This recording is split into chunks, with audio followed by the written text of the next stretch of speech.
खबर शामिल करते हैं मुल्तान से, जहां पर रास्ते हैं ख़राब, सड़कों की जगह गड्ढे, आवाम का गुजरना मुश्किल, जबकि हुकूमती नुमाइंदों की लापरवाही साफ नज़र आ रही है। इस वक्त हमारे नुमाइंदे राना फैसल परवेज़ हमारे साथ लाइन पर मौजूद हैं।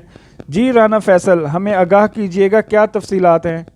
जी, इस वक्त मैं मौजूद हूँ मुल्तान का इलाका शाहरुख आलम कॉलोनी का मरकज़ी चौक, जिसको अंसारी चौक कहा जाता है।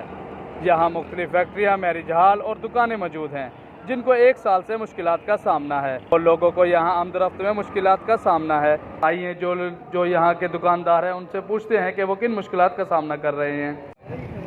भजन बहुत परेशान है। तकरीबन 1 साल हो गया है, 2 महीने का काम कहते थे, 1 साल हो गया, कारोबार बिल्कुल ठप हो गया है, बहुत परेशान है। जी बिल्कुल, आपने सुना, ये एक दुकानदार है। आइए आपको दूसरे दुकानदारों के पास भी लेकर चलते हैं जिनको इन मुश्किलात का सामना है।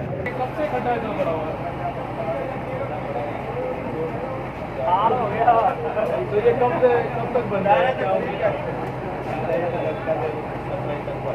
आपके कारोबार पे क्या असर पड़ा इस टाइम के बाद?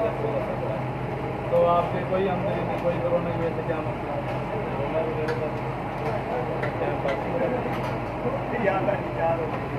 या आपने सुना जी, दूसरे चाय वाले दुकानदार हैं, इनका यही कहना है कि हम जेबों से किराया दे रहे हैं। 6 माह हो गए हैं और अभी तक इस रोड में कोई पाइपलाइन नहीं डली है। इनके एमपी जावेद अख्तर सारी साल भी सभी देते हैं।